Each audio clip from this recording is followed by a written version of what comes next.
Hello and welcome back to our study of Peninei Halacha, the teachings of Rabbi Eliezer Melamed, Shlita. Hoping everyone here in the Northeast, in the diaspora, we had an enjoyable holiday weekend. I myself had the privilege to be part of a beautiful chasana, so I want to just give a special mazel tov to our chasana and kala, to Noah and Remy. Beautiful, beautiful simcha. And we continue our learning, another week of learning, but please continue to daven for Charlei Tzvaganei Yisrael, or for Shloim El-Chol Ptzuei Yisrael, and a safe return of our hostages. And we dedicate our learning each day, Le'ilui Nishmas, Seren Daniel Shimon ben Harav Duron V'Shelei Shem Kum Damo. The next topic we have is Midas Achiv Shel Tefillah Minyan. Mitzvah Midivrei Chachamim Lispal Minyan. So according to Chazal, there's a mitzvah, a rabbinic mitzvah, one should pray with a minyan. And a person is required to trouble himself to go to a minyan, even if it's far from his home, and the distance is, it says, a mil. So he writes in the parentheses, kara of the kilometer. So let's say about a kilometer. So here, we don't use the metric system, so you can figure out what that means. Which is about 18 minutes. Everything in Judaism is 18 minutes.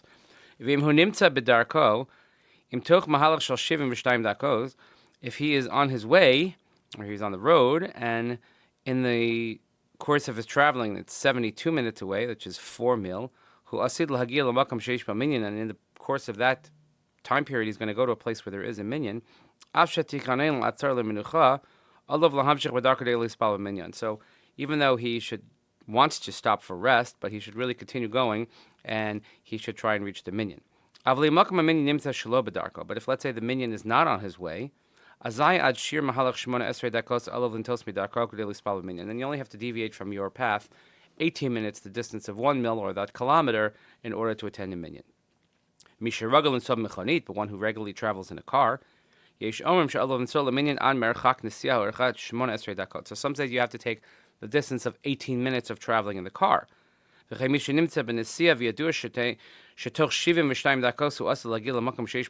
say someone who's on a trip, and you know that within 72 minutes in your travel, you're going to find a place where there's a minyan.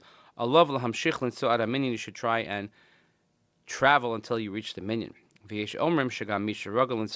And some say even people who regularly drive in a car, that you're not required to go more than the distance of that mil or the kilometer. But it's better to be strict. But one who wants to be lenient certainly has upon whom to rely.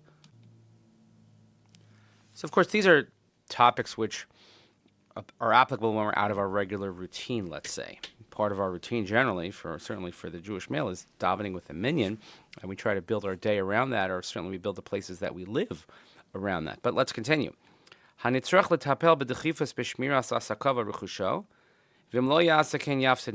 say the old work question. A person has to go to work, and if you can't miss work and you can't skip work because you have to take care of your business and you want to lose money. So if that's the instance,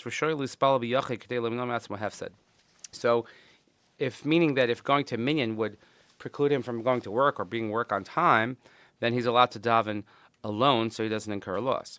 But people who are peddlers, people who are doing regular sort of work where they can stop, should stop so they can daven with a minyan, meaning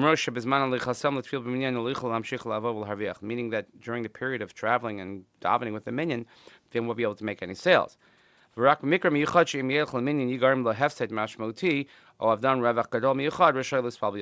going to incur a tremendous loss, a loss that certainly would be quite damaging, so then they could daven alone.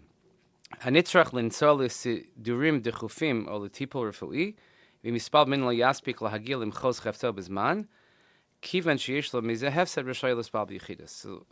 similarly, if somebody has something that's pressing, you have a regular set appointment, or let's say you have a doctor's appointment, something like that, and obviously if davening with a minyan will preclude your attending, then certainly one is allowed to daven alone.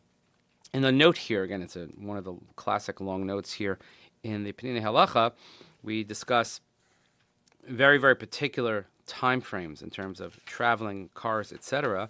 But the bottom line is we make every effort to try and daven with a minyan, and it's only in cases of pressing needs. So nowadays, when we live such busy lives, so a lot of people, let's say if you live here where we live and people commute to the city, and commuting can take an hour and a half, then we kind of build our commutes around the Minyan.